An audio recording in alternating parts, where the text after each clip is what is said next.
Terus Iya.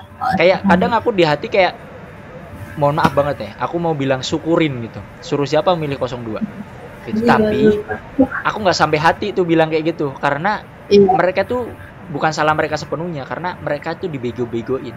Mereka tidak sengaja tidak dikasih pendidikan yang layak, sengaja tidak diberikan pengetahuan yang layak agar mereka gampang dibodoh-bodohin gitu loh.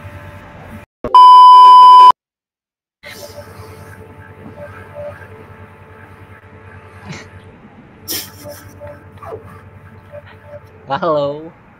Halo. Bang, beli es krim 1. Bang, itu apaan belakang kulkas? Kagak ada es krim.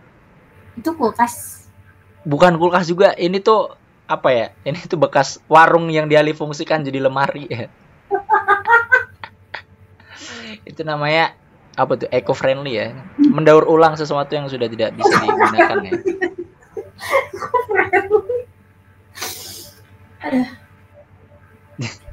By the way, dari mana ini?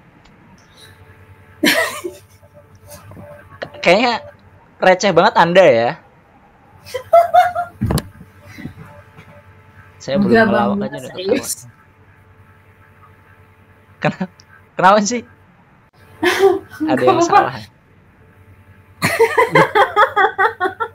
Ya. Bang, belakang Ya. Almet. Almet, Bang. Apa ini? Tuh, iya. Bukan. Apa itu, Bang? Ini dulu kayak ya bukan Almet sih, kayaknya Apa tukang apa jahit? tukang enggak juga. Ini tuh jas dulu waktu di pesantren gitu. Oh, pesantren. Sambung ayat, ayo cepet. Tadi gua bisa sambung ayat demi Allah. Sambung ayat. Coba lagi dong. Malu gue anak-anak masjid gitu. Terus dia kakak minta IG, gue ketik nama IG gue. Terus langsung kakak ntar mau bikin ini ya yang ini. Bisa kali ya gitu. Iya. Jadi ini tadi dari mana nggak dijawab ya? Oh iya, lupa. Dari Bogor kita. Bogor. Bogor tuh lagi banjir tuh. Bogor kena juga nggak sih atau enggak? Kena, tapi di beberapa daerah yang agak turunan. Agak turun. Jadi kan Bogor kan kayak Bogor tuh ada yang maksudnya kayak Bogor rata, Bogor ke bawah gitu. Bogor rata, Bogor ke bawah, Bogor naik gitu ya? Tapi emang iya. Kayak arah-arah mau yang ke daerah-daerah kabupaten itu yang lebih kebanyak ada turunan. Itu yang kena potensi banjir. Potensi banjir di babi tuh enak banget babi. Berarti gitu, di kalian berarti bagian mananya tuh? Bagian kota kita. Yang kena juga atau enggak? Enggak sih, enggak kena. Cuma memang hujannya saking awetnya jadi bikin sekali-kali yang dikali-kali itu meluap. Jadi kalau misalnya perumahannya saluran pembuangan airnya itu sedikit, itu bikin ngegenang ya wajar sih karena hujannya awet banget. Kayak dari pagi lagi. Iya, karena Bogor tuh terkenal dengan julukannya Bogor kota hujan ya sih. Iya benar, itu gue stres banget. Jujur aja gue baru tadi aja kehujanan sih. Apa habis kerja apa gimana tuh ceritanya tuh? Enggak sih, lagi mau bukber ceritanya, cuman hujan. Oh gitu, tapi tetap ada bukbernya. Tetap lah, kita kan puasa. Adu outfit nggak? Enggak. Oh enggak. Circle-nya baik-baik aja ya yang. Banyak circle gue mah bang, banyak Kristen juga ikut mah. Bagus ya, mantap kali ya. Oh, berarti emang banjirnya tuh kayaknya paling terdampak tuh di Bekasi ya? Iya, karena mungkin Bekasi ujungnya kali ya, ujung dari ini ya, gimana? Gak ngerti gue juga bang.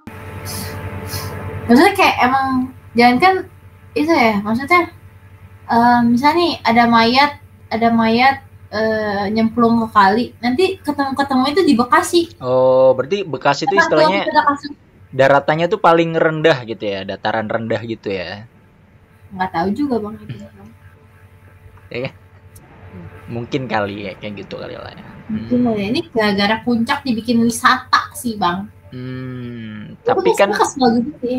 Iya bener. Ya bukan cuma itu doang kan sebenarnya. Salah satunya Iya. kan di Bekasi tuh katanya banyak. Sebenarnya tuh katanya banyak perumahan baru yang dibangun gitu sih. Iya sih, itu juga ngaruh. Jadi resapan air itu jadi berkurang kan, karena adanya penambangan pohon. Lagi di daerah puncak itu dibikin wisata-wisata yang jadi villa-villa itu kan kayak sampah banget. Terus mending semua pada menjaga kebersihan, dan ini tuh banyak yang buang sampah sembarangan. Bener. Buang sampah sembarangan, percuma dibikin saluran air. Bikin mampet ya kan. Bikin mampet, nanti hujannya airnya tetap aja. Iya benar. Belum lagi harusnya sungai yang jadi penampungan air tuh rata-rata sungainya kecil-kecil ya. Iya. Gitu. Harusnya kan kayak di luar negeri itu kan sungai itu harus sebelah sungai itu kosong gitu biar jadi lahan parkir air gitu ya. Aku bingung gini loh, kenapa Indonesia tuh nggak membuat kayak di sungai nih. Sungai jangan sungai ya, misalnya kayak di bawah jembatan tuh kan ada, misalnya nih ada sungai di atas jembatan. Nah di jembatan itu tuh dikasih, maksudnya tiap berapa radius itu tuh dibikin kayak besi-besi yang dimana nantinya besi-besi kayak jaring-jaring itu menyaring sampah yang ada gitu, maksud gue. Kenapa nggak dibuat gitu? Dia kurang tahu ya, tapi kalau di kayak gitu dengan itu tujuannya mengambil sampah atau emang tujuannya menanggulangi banjir gitu kan? Menanggulangi enggak, lebih ke ya itu juga masuk sih menanggulangi banjir, tapi lebih ke itu menjaga kebersihan sungai. Sih kayak sebenarnya bukan dari pemerintah doang nih, masyarakatnya nih harus diganti. Benar. Sebenarnya kan hal yang kayak gitu tuh kesadaran masyarakat nih sih. Benar, betul. Kembali lagi kayak kita tuh terlalu mudah untuk menggampangkan sesuatu gitu. Iya itu. Kayak membuang sampah di kali itu kan kayaknya remeh ya. Gitu. Iya. Cuman jangka panjangnya itu yang tidak remeh kan. Iya emang. Kacau, kita ganti rakyat harusnya emang. Oh iya sih. Kalau bisa emang diganti rakyatnya nih. Iya emang. Otaknya sampai kepala-kepalanya diganti. Kayaknya udah gemes banget ya. Ih, gue udah gemes sejujurnya, gue pengen marah-marah sama orang yang ngerokok di jalan terus. Aing mah. Tuh. Bawaannya pengen ngapain? Karena gue pernah marahin langsung. Gue tuh tipe orang yang nemu orang yang bisa buang sampah nih. Gue bakal, misalnya di jalan ada yang buang sampah nih. Biasanya yang buang sampah pakai mobil. Gue ketok. Woi, buang sampah tuh yang benar. Berarti emang lumayan ini ya, jiwa-jiwa rebelnya tinggi ya. Yes, jiwa-jiwa pengen berantem. Gila. Ini emang ketua geng dulu waktu sekolah ya? Enggak bang, remahan rengginang aja kita. Nggak usah merendah itu, biasanya orang-orang kalau merendah gini tuh biasanya agak ngeri gitu ya. Iya. Iya, tapi emang kadang kembali lagi ke fasilitas umum juga yang nggak memadai sih kalau menurut aku. Oh iya betul ya. Itu ya, seperti ya itulah ya maraknya. Ya jangan kan kayak gitu ya. Lihat aja jalanan pada bolong-bolong. Iya benar. Kayak misalkan kita kembali ke membuang sampah gitu. Kadang kita kenapa orang-orang pergi membuang sampah ke kali itu karena tidak ada pembuangan yang jelas. Tempatnya nggak jelas. Penampungnya juga kan. Habis itu pengambilannya juga nggak rutin gitu. Iya, semua ya, gue relate banget. Lo tau pemerintah kan? Lo tau Pemda gak? Iya dong, iya tahu. Pemerintah daerah. Itu kan dia kan sebenarnya lebih tugasnya juga soal kebersihan kan, ada bener, ya yang bener. Pemdanya. Itu kan yang sampah-sampah jalan itu kan tugasnya dia. Masa iya kita harus ngumpulin duit buat lu lu ini dah angkutin sampah di jalan ini misalnya. Kita kasih duit. Enak banget, lu tugas lu apa? Digaji sama rakyat. Oh iya benar sih. Sebenarnya tuh mungkin nggak tahu orang lain ya, tapi kalau kayak aku pribadi misalkan ya, kalau memang disediakan tempat pembuangan sampah, mungkin katakanlah per desa gitu ya, kemudian itu memang dia ambil setiap hari, mungkin beberapa orang akan tetap kayak ya udah nggak apa-apa, aku jalan bentar untuk buang sampah. Pasti kan mereka jadi ada niatan baik seperti itu gitu. Tapi ketika nggak ada tempat yang untuk menampung sampah, jadi kan bawaannya males ya, kayak mau ke sana nggak ada tempatnya, ya udahlah dibuang di, ya nggak ada juga yang mau ngendap sampah di rumah sampai bertahun-tahun. Iya, benar. Jadi kan ya solusinya ya buang sebisanya gitu. Terus juga apa ya yang gue lihat-lihat ya, gue juga pernah kayak misalnya ke daerah tempat-tempat yang sangat padat, bahkan mungkin kayak perkampungan yang padat-padat, ataupun bisa di kota tapi ada kampung-kampung kecil-kecil gitu. Kayak katakanlah kayak Jakarta gitu kali ya. Iya, tuh. Itu kan kayak orang buang sampah, misalnya nih, buang sampah rata-rata itu tuh pakai kantong kresek. Kantong kresek bekas kan. Buang sampah, terus mereka nggak tahu mau buang kemana lagi, dan sering banget gue lihat langsung dibuang ke kali. Kalau nggak ada ke kali, ya udah aja ke jalan ditumpuk. Bener-bener di pinggir-pinggir jalan tuh biasanya banyak banget tuh. Iya. Terus juga kayak, maksud gue tuh kayak apa ya? Ya gue tahu sih emang Indonesia tuh penduduknya banyak banget, terus juga penampungan sampah itu kan bingung ya. Penampungan sampah tuh ada di Jakarta tuh yang paling besar. Gila itu. Iya. Makanya harusnya Indonesia tuh ya nggak tahu ya, ini balik lagi ke pemerintah ya jatuhnya ya. Karena iya sih, jatuhnya pemerintah sih gimana caranya mengolah sampah itu. Maksudnya kalau kita hanya beralasan kayak ya kan penduduk kita banyak. Kayaknya yang penduduk banyak tuh cuma bukan kita doang deh gitu. Semua negara tuh punya penduduknya masing-masing, dan mereka tahu loh caranya mengelola sampah dengan baik, dengan benar gitu. Kayak di Denmark apa di mana itu ya, yang tempat pengolahan sampah itu malah jadi tempat wisata. Iya. Ada di Denmark atau di mana, pokoknya negara-negara Skandinavia deh. Itu dia semacam gedung gitu, ada sampahnya, tapi nanti pokoknya jadi tempat wisata gitu. Jadi selain dia diolah sampahnya, tapi juga bermanfaat gitu. Jadi kayak bisa loh, kayak gitu tuh bisa gitu. Makanya kenapa kita nggak bisa? Iya, gue bingung aja nih sama kota-kota, negara-negara yang kayak Jepang, yang dimana mereka nggak ada sampah, sedangkan tiap hari itu kan pastinya ada sampah gitu. Pasti, itu pasti. Tapi kenapa di Jepang tuh bersih? Yaitu mereka punya teknologi tersendiri. Benar-benar. Teknologi. Karena dan yang paling pasti itu mungkin pemerintah Jepang tuh nggak cuma sekedar omong-omong dalam artian kayak bilang jangan buang sampah sembarangan ya, jangan di sebaliknya, tapi mereka juga selain mengatakan itu memberi fasilitas gitu. Yes. Kayak aku kan pernah lihat postingan-postingan orang yang di Jepang itu, keluhan mereka kan mereka terlalu strict dalam pemilihan sampah gitu. Bahkan ketika sampah kita tidak dipilih terlebih dahulu sebelum dibuang, itu dibalikin lagi ke yang punya sampah. Itu seketat itu di sana. Kayak botol sama botol, plastik sama plastik gitu-gitu. Dan pemerintah mereka tuh memfasilitasi, udah ada tempatnya, diambilin hampir tiap hari mungkin ya, pokoknya rutin. Nah di kita sampah apa aja jadi satu, tempatnya satu doang, abis itu menggunung ya kan, nggak pernah diambil. Jadi juga pemerintah ini ya, jangan kan rakyat ya, pemerintah pun pasti mikirnya gue malas ngolah sampah lu, udah bercampur dengan Pampers, udah bercampur dengan bener. Tapi kan ya itu tadi, kembali lagi harusnya pemerintah harusnya punya inisiatif selaku wakil rakyat, selaku orang yang pintar gitu ya. Harusnya gitu. Iya. Masih sih. Udah tutup tahu harusnya. Ya emang agak capek ya urusan sampah. Ini baru urusan sampah ya, belum sampah masyarakat. Bang, lu kuliah apa Bang? Jurusan apa Bang? Looks-nya apa nih? Kita main tebak-tebakan kali ya. Apa nggak tahu gitu Bang. Hukum. Enggak. Welcome. Enggak. Apa? Pendidikan. Ciri-ciri. Pendidikan sosial. Atau? Enggak. Aku guru. Pendidikan apa? Dari apa?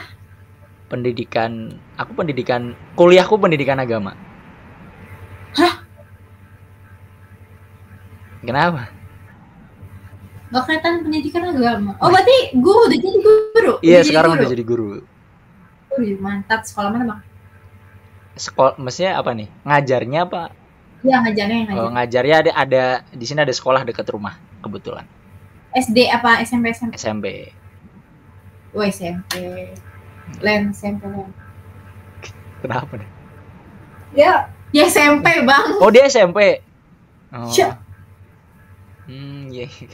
Gue SMA baru lulus SMA. Oh baru lulus SMA. Oh bapak, berarti manggilnya kita. Nah, iya. Udah capek banget dibilang bapak ya. Mungkin belum tua-tua banget gitu. Karena memang saya suka bacot bang, jadi kesel banget bang kadang sama. Nggak apa-apa. Aku juga suka ngomyang, makanya aku main Omni TV itu karena aku suka ngomyang gitu ya. Berdiskusi dengan orang random kayak gini tuh asik, nambah insight gitu. Kira lu hukum bang? Enggak dihukum, aku di pendidikan. Kita omongin sejarah agama aja. Apa tuh? Tahu. Dulu tuh gue tuh paling suka banget nih, bukan teh, tiap nongkrong, tiap kemanapun pasti kalau nggak bahas keluarga, pertemanan, percintaan, agama, kita ngebahas tentang yang dibahas agama. Biasanya apa tuh? Mari kita bahas. Nggak biasa sejarah agama tuh tentang yang kayak apa ya, perbedaan misalnya nih, gue punya teman Kristen. Nah, ntar kita beda-bedain itu kayak di agama gue misalnya kayak sejarah gue kan gini gitu. Pada abad sekian kayak gini. Nanti teman gue kayak gitu gue bang. Jadinya debat ya jatuhnya ya. Ini debat dulu kita. Itu ributnya di situ doang. Tapi ya gitu. Tebak agama gue apa bang? Iya, katanya tadi habis bukber harusnya mayoritas nggak sih? Iya bukan?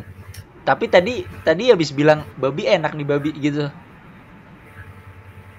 Sejujurnya gue Islam bang, tapi karena bokap gue Katolik, jadi ya ngerti gak sih? Wow. Jadi begini. Wow, menarik sekali. Kok bisa? Nah ini nih. Loh kok bisa? Semenarik itu. Kok bisa? Yang tahu bang, mama saya sama papa saya berjodoh, lahirlah saya. Bentar. Papa nih Katolik. Ya, bokap Islam. Mamanya Islam. Iya, gue Islam. Kok bisa? Ini berdua nih kakak adik nih. Enggak, ini adik sepupu. Dia Katolik Tulen nih. Oh, Katolik. Enggak sih. Ya, ini juga beda agama sebenarnya orang tuanya. Satu Katolik, satu Protestan. Oh, tapi masih sama-sama Kristennya kan? Masih, tapi tetap aja bang sama. Beda. Ya berarti kemarin habis ada apa tuh? Ada apa ya, Rabu Abu atau Jumat Kelabu gitu. Iya, Rabu Abu. Rabu Abu ya. Iya bener banget tuh. Nah, gue ini tuh kayak sebenarnya banyak banget teman-teman gue yang ngerasa kalau gue tuh kayaknya agama lu Kristen deh, agama lu Katolik. Padahal itu teman lama gue misalnya gitu. Maksud gue kayak, kan gue udah pernah bilang, dan gue juga di sekolah emang ngangung-ngangung doang. Di sekolah nih gue hafalan banyak nih. Gila, si paling hafalannya. Iya, emang kadang nganggapnya gue tuh Katolik lah, Kristen lah. Padahal sebenarnya ya gue Islam, cuman memang di sekolah nggak pakai hijab aja, jadi mungkin. Oh gitu. Tapi kayak tadi larangan gitu tetap dilarang atau kamu tetap apa? Ya, larangan kayak nggak minum arak gitu, tidak makan babi gitu-gitu. Di mana di Kristen? Iya di kamu kan katanya kamu Islam kan? Apa tadi ulang? Katanya kan kamu kan Muslim nih gitu kan? Ya. Nah berarti kamu walaupun orang tua nih berbeda, apakah kamu tetap menolak makan babi atau minum minuman keras gitu atau tetap mengkonsumsi? Sebenarnya lebih ke kalau babi pernah nyobain sekali. Ya udah nggak peduli gitu. Terus pernah minum juga, tapi kayak bir gitu. Itu pun ya orang keluarga tahu, cuman mungkin di nyokap kayak, kamu ngapain sih kayak gini, itu kan haram gini. Iya sih bang. Tapi kayak ya gue tahu itu haram, tapi ya gimana, ngerti gak sih? Ya mungkin ya faktor keluarga, I don't know. Terus jadi kayak lebih ke yaudah gitu. Terus sebenarnya gue tahu kalau itu kayak gak banget sih asli, ini udah berdosa sekali gue gitu. Iya berarti Kita dalam dosa baik kayak yaudah gitu, itu udah berlalu gitu. dalam Nah, hati kamu tuh menolak gitu kan. iya iya sih, cuman ya mungkin kalau yang babi ini gue sekali doang sih sejujurnya. Itu pas gue lagi di Bali, gue penasarannya, nggak tahu kenapa gue nyobain, tapi semuanya nggak enak kecuali sate lilit dah, itu doang. Nah, terus sejak itu nggak pernah lagi. Nggak mau, sebenarnya nggak mau lagi sih, cuman nggak tahu kenapa, itu penasaran doang. Sebenarnya itu nggak boleh juga, itu kayak nyesel banget sih makan babi, cuman ya udah nggak tahu kenapa itu mengikuti pikiran gue gitu. Udah itu udah sholat tobat. Masya Allah. Ya kayak gitu deh. Itu juga kayak alkohol tuh terakhir juga ya udah lama banget itu, waktu pas di Bali juga tuh terakhir tuh. Ya terus kayak enggak yang kayak peminum gitu, enggak. Wah, ini retorika punya keluarga yang bervariasi nih, plural banget nih gitu. Itu gimana nih cara mengaturnya gitu? Kayak ya juga, tapi kayak gimana ya? Kadang ikut ke gereja nggak? Pernah. Oh pernah, maksudnya nggak? Tapi gue nggak yang kayak baca apa-apa gitu. Gue cuma datang kayak aja. Datang, ngeliatin doang. Karena sebenarnya lebih ke gini. Kalau gue itu sebenarnya pengen banget mempelajari semua agama, nggak cuma agama yang lain. Karena gue pengen lihat aja kayak dulu tuh gue sempet kayak pernah banget kayak mungkin karena didoktrin sama teman-teman tetangga gue kan lebih ke mayoritas Islam yang taat banget kan, jadi pada Arab gitu. Jadi ya gue tuh dulu sempat pernah kayak dikatain, bapak jangan main sama gue gitu. Soalnya dia mah bapaknya Kristen kafir, bapaknya kafir. Wah gila, gue marah banget dari situ kayak, lo tahu emang kafir itu maksudnya bahasa kafir kan maksudnya emang yang kayak yaudah bukan Islam gitu ya. Cuma tapi jangan kafir juga lah, bilang kayak nonis gitu. Dulu tuh gue mikirnya kayak gitu. Akhirnya gue pengen banget mempelajari kayak emang sekafir itukah agama bapak gue. Pas gue lihat ternyata juga semuanya tetap menyembah ya kepada Allah gitu. Pada intinya ke situ-situ juga gitu. Akhirnya gue berpikir gue kira tuh semua berbeda ya, semua nyembah patung kayak nyembah apa, ternyata ya pada intinya banyak kayak yang satu ya itu. Terus juga gue kan juga kepo-kepo sama kitab-kitab gitu kan, terus baca-baca kok ini mirip ya sama lebih yang paling mirip tuh Katolik sih menurut gue. Paling ke Islam dibanding yang lain-lainnya gitu. Ya karena sama-sama agama samawi. Iya, terus juga gue tuh ke gereja tuh pas Natal, karena itu sebenarnya kepo banget kayak suasana kayak gimana sih pas lagi kayak gini, gimana sih kayak gini. Itu merinding banget sih jujur. Kayak di mana lu kayak gue pikir di sana tuh boleh main HP gitu, misalnya kayak buka HP gitu boleh. Ternyata pas gue nyampe sana bener-bener gak ada yang megang HP sama sekali, bener-bener kayak literally banget, hikmat gitu. Banget gitu ya. Iya parah. Bang, jadi guru itu di umur berapa bang? Berarti saya? Aku baru ngajar tuh di Februari tahun kemarin, berarti umur 23 kali ya. Wih, gila muda mah. Kalau misalnya habis lulus kuliah tuh bisa langsung jadi guru? Iya, masalahnya gini. Ini aku tuh guru honorer, bukan yang guru sertifikat gitu-gitu. Iya sih, pasti honorer sih kalau itu mah ya. Ya kan kebetulan tuh di sekolah ini tuh, di sekolahku tuh kan emang nggak gede banget, sekolah kecil. Nah, karena aku orang sini juga, kayaknya mau nyari kerja jauh-jauh kok nggak enak ya gitu sama orang sini kan. Makanya ya untuk menimba ilmu aja gitu. Terus akhirnya memutuskan untuk ngajar di sini, bantu guru-guru sini lah, kan kekurangan guru juga. Kayak gitu. Gue juga buset muda banget. Ya normal nggak sih umur segitu? Gitu. Berarti kamu nih kan lulus SMA tadi ya? Mau lanjutin kuliah? Ya, mau nyobain. Iya. Mau please. Kayaknya kamu masuk ini perbandingan agama kayaknya keren deh. Perbandingan agama, gue jadi keluar agama nih. Ya enggak, maksudnya kan tadi kan kamu bilang kan kamu tuh pengen mempelajari banyak agama. Nah, perbandingan agama tuh kan kayak temanku tuh kemarin S2-nya tuh di perbandingan agama gitu. Jadi dia meneliti agama lain gitu. Nah, waktu itu dia meneliti ya intinya non muslim di Jogja atau gimana gitu. Pokoknya kayak gitu. Jadi dia tuh meneliti semua agama gitu. Dari daerah ke daerah. Jadi kalau kamu emang tertarik mempelajari semua agama, kayaknya kamu kuliah di jurusan perbandingan agama itu make sense banget sih. Wow, jarang ya itu orang-orang kayak gitu sebenarnya. Iya, sebenarnya ada mungkin tapi nggak kelihatan aja. Ada tapi nggak kelihatan aja sih. Enggak sih sebenarnya. Insya Allah. Masya Allah, Insya Allah ya. Iya, Insya Allah pengen hukum sih sebenarnya. Oh, malah pengen hukum. Tambah jauh dong sama agama nanti. Jauh bang.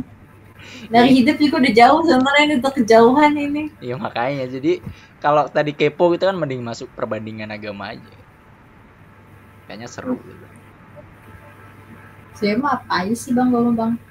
Kan orang tua nih repot. Oh, emang orang tua maunya apa? Polisi. Jadi mau jadi polis. Apa emang orang tua ada yang di polisi juga? Enggak ada. Oh, tapi kamu mau jadi polisi? Pengen sih, udah daftar malah bang. Siap jadi musuh masyarakat ya? Aduh, kita mah sejujurnya gue juga musuh bang. Kenapa gue mau jadi polisi? Iya. Jawaban itu sebuah jawaban kenapa gue pengen jadi polisi. Kenapa? Gue membenci oknum, walaupun oknumnya kalau dikumpulin jadi sebesar mabes. Iya. Kan satu mabes tuh oknum. Tapi itulah yang bikin gue pengen jadi polisi. Kalau gue kata ke orang lain. Emang sebenarnya tujuan gue tuh itu. Lu dari awal dengar gue nggak suka sama yang buang sampah sembarangan, buang potong rokok sembarangan, gue ngerokok di jalan terus diprotek dibuang bara abunya gitu ya.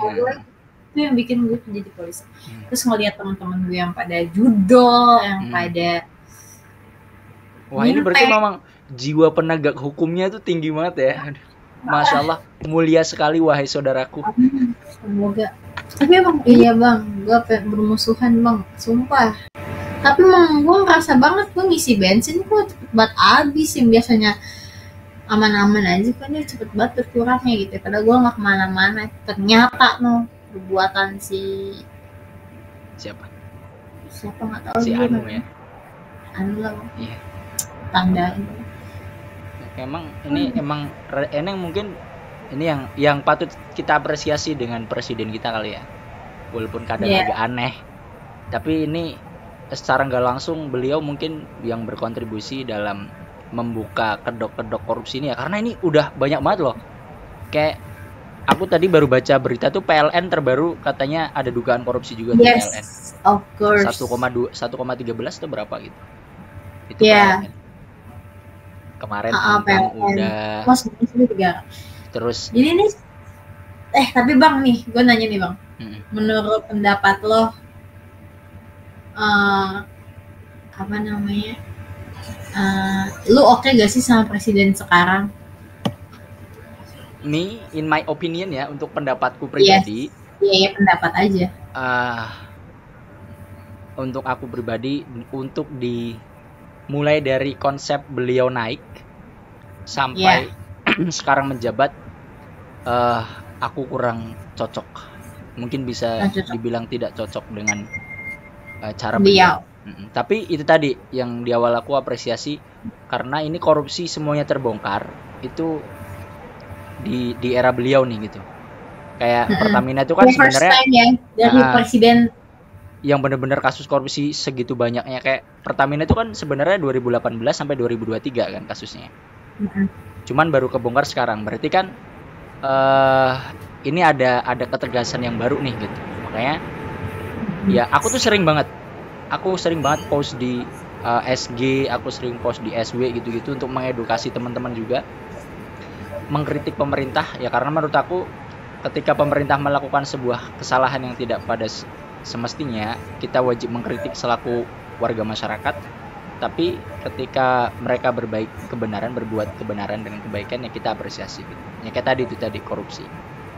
Cuman kan so far dari mulai beliau ini naik sampai sekarang itu banyak yang aneh gitu. Mulai dari wapresnya, kemudian kasus beliau. Tapi lo ngerasa gak sih sebenarnya dalangnya dari siapa? Ya kamu pernah ngelihat ini nggak? Hidup Jokowi. Ya. Apakah Anda melihat itu? Yes. Kacau banget tuh. Terus yang gue pikirin. Sebenarnya rumor itu sebelum mereka dilantik pun udah ada. Iya udah ada. Tahu lah. Ada satu pengamat politik dan militer, Ibu Koni. Kamu tahu Ibu Koni nggak? Iya. Nggak tahu. Ibu Koni itu udah memprediksi kayak gitu. Bahkan katanya Ibu Koni itu udah dengar percakapan itu bahwasanya presiden kita hanya menjabat 2 tahun, setelah itu yang menggantikan adalah si wakilnya. Nah, ini kan konspirasi ya gitu kan. Nah, kita nggak tahu akan kebenarannya gitu. Tapi when it happen, ketika ini terjadi, ya emang kayaknya literally 2030 bubar Indonesia gitu. Karena gini ya, maksudnya aku tidak bermaksud bermain fisik gitu. Tapi seseorang sebelum kita mengenal otaknya, kita kan pasti mengenal bagian luarnya nih. Gitu. Kita bisa melihat aura wibawa seseorang tuh kan bisa dilihat dari auranya gitu. Bahkan sebelum kita ngobrol. Iya. Cuman kan wapres kita mohon maaf banget. Mohon maaf banget. Ya mohon maaf banget. Ya, bukan mohon maaf lagi itu kan kayak nggak ada. Kayak bahkan melambangkan seorang intelektualitas aja tidak ada di situ, gitu loh. Ini orang awam pun harus bisa melihat, dan itu tadi track record mereka itu kan aneh, gitu. Ya bener kamu bilang jejak digital itu penting. Ya memang kayak gini. Kita tuh udah di era yang globalisasi dengan teknologi yang semasif ini. Ketika kita ingin memilih pemimpin, itu kita harus melek ke belakang juga, gitu. Dan kita bisa lihat wapres kita tuh dulu orangnya gimana. Ketika bapaknya bilang, anak saya mah nggak ada mau masuk politik, anak saya mau fokus berbisnis bla bla bla. Kemudian at the end of the day jadi wali kota Solo. Pas ditanya mau jadi wapres nggak? Fokus ini dulu, ini aja belum selesai. 2 tahun kemudian menjadi wapres. Ini kan mulutnya saja sudah tidak bisa dijaga, apalagi janjinya gitu. Benar. Tapi kalau memang terus mereka punya, ternyata nih mereka kerjanya bagus, 2045 real jadi 2045 jadi Indonesia emas, apresiasi setinggi-tingginya. Saya tidak akan malu untuk mengapresiasi kalian gitu. Tapi ketika ini benar-benar rusak, kan udah dibilang, istilahnya kan gitu kan. Nah, kan udah gue bilang kan gitu kan. Istilahnya gitu. Iya. Benar. Tapi emang gimana ya? Parah sih. Iya, gitu. Tapi gue tahu ide makan gratis itu dari siapa? Apa dari si Gibran? Itu kayaknya emang ambisinya Prabowo sendiri deh. Mungkin ambisinya kali. Karena sedari awal debat kan yang dibahas, kita akan memberi makan bergizi gratis. Kayak gitu. Iya. Capek banget dengernya. Iya, sih. Nah, gue tuh dari situ kayak makan gratis oke sih ya, menurut gue oke. Kayak mungkin ada anak-anak yang sekolah tuh nggak dikasih uang jajan, nggak makan, kayak gimana. Tapi kalau cuma makan siang, dia makan paginya apa, sorenya apa, malamnya apa. Belum lagi dia punya orang tua yang misalnya orang tuanya mulung, butuh makan tuh harus mulung dulu, minimal lu jual 1 karung gelas plastik gitu kan. Nggak gitu kan, kasihan juga gitu. Itu tuh banyak yang bikin gua tuh kayak, menurut gua kenapa harus makan gratis, kenapa pendidikan gratis. Makanya di situ tuh gue mikirnya kayak gitu. Nah sekarang ini lagi dibahas banget nih, Prabowo tuh lagi Iya, di benar. nama Makanya netizen lah. gue tuh kemarin sempat diskusi dan gue nemu kata-kata yang bagus gitu. Perbaiki pola pikir sebelum pola makan. Itu menurut gue bagus. Karena ya perbaiki tingkat pendidikan terlebih dahulu, baru perbaiki tingkat gizi anak gitu. Karena ya Iya. lu mau ngasih anak makan bergizi, kalau makan bergizinya aja cuman begitu doang dan potensi keracunan lebih banyak gitu kan, itu nggak akan ngerubah gizi mereka gitu loh. Itu hanya sebuah pensia-siaan APBN doang gitu. Ya sekarang aja udah ada rumor gue baca berita tadi, KPK itu mencium adanya dugaan korupsi MBG karena ternyata yang harusnya dananya 10.000 sekarang dipotong jadi 8.000. Itu dia. Terus sekarang lebaran cuma dikasih energen, roti Roma 2000-an, telur 1 sama pisang. Kayak what the hell is going on? Ini makanan bergizi model apa? Gitu. Nah, sebenarnya bikin gini juga nih Bang. Kita kan punya pemimpin banyak yang korupsi pertama. Kalau pemimpin saja sudah bisa korupsi, berarti rakyatnya yang 200 juta sekian nih pasti ada aja nih yang korupsi, banyak nih Mas ini. Nah, mungkin gak sih dari 200 juta ini, maksudnya pemerintah tuh bisa ngasih makan gratis ke seluruh sekolah-sekolah mulai dari SD, SMP, SMA. Ya misal kalau misalnya nggak sanggup pasti kan ngasih dana dong. Misal nih gue dari paslon 2 diamanahin buat ngasih duit ke catering. Nih lu bikin budget 10.000 misalnya buat sekolah ini. Ternyata yang bikin catering ini korupsiin duit itu. Jadilah makanannya kasih aja dia tempe sama nasi gitu, yang budgetnya cuma 5.000 misalnya, korupsi lah 5.000. Itu menurut gua kayak kenapa harus bikin makanan gratis ya, soalnya sedangkan pola pikir dan kebiasaan orang Indonesia itu seperti itu. Jadi kayak benar. Itu malah tambah bikin korupsi merajalela. Karena menurut gua pertama anggap aja makan bergizi ini sebuah program yang bagus.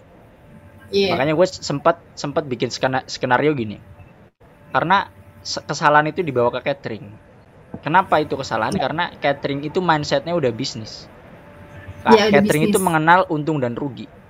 Jadi bagaimana si catering ini, even dia dikasih uang terus disuruh nggak korupsi, mereka akan tetap berpikir bagaimana kita dapat profit sebanyak mungkin dan rugi sedikit mungkin. Yes. Itu kan, even itu bukan bentuk dari korupsi, itu udah mindset dari catering untuk mengambil untung, gitu loh. Bener banget. Tapi ketika alokasi dana ini skenario, ketika alokasi dana ini dibentukkan untuk membuat fasilitas di setiap sekolah. Dalam artian fasilitas itu dibangunkan dapur mandiri di setiap sekolah. Dapur mandiri itu diadakan, kemudian di-hire lah tukang masak atau chef yang profesional, standar katakanlah, standar negara gitu, di setiap sekolah. Secara tidak langsung, ketika dana ini turun ke sekolah itu, potensi untuk dikorupsi akan lebih sedikit, karena di situ tidak ada intervensi bisnis. Chefnya udah digaji sama pemerintah, gitu kan, otomatis uang itu fokus dimasak, karena udah ada dapur mandiri. Nah harusnya kan, maksudnya aku sebagai warga biasa aja punya pola pikir seperti itu. Gitu. Kenapa pemerintah yang udah digaji sekian banyak uang, mereka udah kuliah tinggi-tinggi, tapi pola pikir mereka tuh instan, pola pikir mereka tuh cetek, gitu. Ini tuh kan program jangka panjang. Kalian juga harus berpikir gimana program ini bisa survive dengan jangka panjang, gitu loh. Nggak terus yang penting terrealisasi, bodo amat mau caranya gimana. Enggak. Yang namanya program, istilah kata nih, kita ngurusin kegiatan 17-an Agustus aja, kita harus rinci gitu. Ada si ini, ada koordinator apa segala macam, dirinci dan sebagainya. Apalagi ini urusan negara, gitu loh. Jadi menurut aku tuh katakanlah MBG ini program yang strategis. Tapi cara penyelesaian atau eksekusi dari pemerintah itu mentah, bahkan sementah-mentahnya. Makanya jadinya kayak gini, chaos gitu. Iya, malam chaos ini. Nah, aku terasa lapar. Ya, Iya, gitu. Jadi, makan sendiri. iya, aduh, iya lagi. Jadi kayak that's bad gitu. Makanya prioritas kita tuh pendidikan. Gitu. Iya sih. Makan itu urusan keluarga mereka masing-masing. Iya, betul. Gitu loh. Kayak gemes. Gue tuh gemes kalau udah bahas MBG. Nah ini bikin apa namanya, masyarakat di daerah Papua itu lagi tiba-tiba nggak suka gitu dengan kebijakan Prabowo. Yep. Padahal sebelumnya mereka itu suka sebenarnya sama Prabowo. Jadi mereka mendukung sekali adanya Prabowo. Tapi setelah Prabowo itu, maksudnya yang itu ya, sebenarnya mungkin orang Papua dari Papua ini mikir, oh makanan gratis gitu. Tapi setelah dijalani mereka ngerasa gitu, oh jadi semakin seperti ini. Benar suara. Tadi adanya kemarin kan kasus pemangkasan apa, yang atau asli benar apa? Ya, yang gue lihat apa sih namanya, teman-teman gue juga pada bikin. Iya, maksud gue gini. Ini salahnya, ini mungkin banyak dijelaskan di buku-buku tentang politik ya, bahwasanya sekarang negara kita itu sedang mempraktekkan istilahnya betul, membudidayakan kebodohan. Jadi memang seolah-olah tuh pemerintah tuh sengaja membuat kita terus bodoh, sehingga ketika ada pilpres itu tadi kita mudah dibodoh-bodohin. Ya kayak Papua itu tadi, Papua itu kan all in 02 tuh dulu kemarin tuh. Terus kayak kadang aku di hati kayak, mohon maaf banget ya, aku mau bilang syukurin gitu, suruh siapa milih 02 gitu. Tapi aku nggak sampai hati tuh bilang kayak gitu, karena mereka tuh bukan salah mereka sepenuhnya, karena mereka tuh dibego-begoin. Mereka sengaja tidak dikasih pendidikan yang layak, sengaja tidak diberikan pengetahuan yang layak agar mereka gampang dibodoh-bodohin gitu loh. And it happen kepada kaum 58% itu tadi. Mereka terkena pembodohan itu tadi gitu. Iya. Gue pernah lihat gak sih? Gue pernah dengar di IG gue lupa. Jadi kenapa masyarakat itu bodoh? Karena maksudnya negara itu nggak suka kita pintar. Iya bener, karena ketika negara itu sengaja, jangan negara deh kita bilangnya, karena negara itu tidak punya salah, tapi pemerintah. Yes. Karena pemerintah itu sengaja memelihara kebodohan kita agar kita tuh mudah dibodohi. Tuh. Gitu. Ya akhirnya makanya salah satu aku suka diskusi kayak gini ya. Itu tuh membuka pola pikir kita untuk lebih kritis gitu, karena memilih pejabat itu tidak semudah dapat amplop isi 100.000 doang. Betul. Sejauh ini gue belum pernah dapat sih bang, pernah ngarep sih. Gue sih sering di sini ya. Tapi gue nggak pernah milih yang, kalau gue uangnya gue ambil, yang ngasih nggak gue pilih. Ya bodo amat ya. Betul banget. Kalau ada juga gue di kemarin bodo amat siapa juga gue ambil amplopnya. Iya, jadi kayak kita tuh harus punya nalar berpikir kritis gitu, dan nalar berpikir kritis itu timbul dari bangku-bangku sekolah gitu. Tidak timbul dari makan gratis, tidak timbul dari joget gemoy, itu tidak. Semua itu dari bangku sekolah gitu. Nah, sekarang bangku sekolah aja diperburuk, bangku sekolah aja tidak difasilitasi dengan baik. Lantas bagaimana kita akan menjadi orang yang, makanya 2045 menjadi Indonesia emas tuh it's kind of bullshit gitu. Yes. Ini sebuah mimpi di siang bolong gitu kalau menurut gua. Gue juga setuju sih masalah itu. Iya, kita ngelihat kita di sekarang ini kayak it doesn't make sense gitu. Nulis kan. Kayak gitu. Tapi kita nggak tahu ya, who knows. Siapa tahu adanya Danantara kemudian merubah ekonomi kita menjadi 8%. Gue belum ini sih. Belum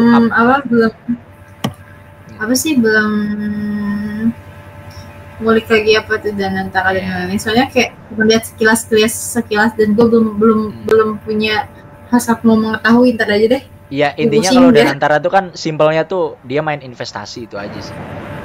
Oh iya, main investasi. Ya hampir kayak mungkin kayak orang main trading kali ya. Jadi gamblingnya tinggi gitu. Kayak kalau misalkan gacor nih gitu ya, itu bener-bener Iya, kita jadi negara paling kaya deh gitu. Ekonomi kita naik drastis. Tapi kalau jujur gue main trading sih. kalau kita flop kan habis udah. Ya, pinter-pinteran sih sebenarnya. Ya makanya, cuman yang jadi masalah kan yang di balik Danantara ini nanti pinter nggak ya?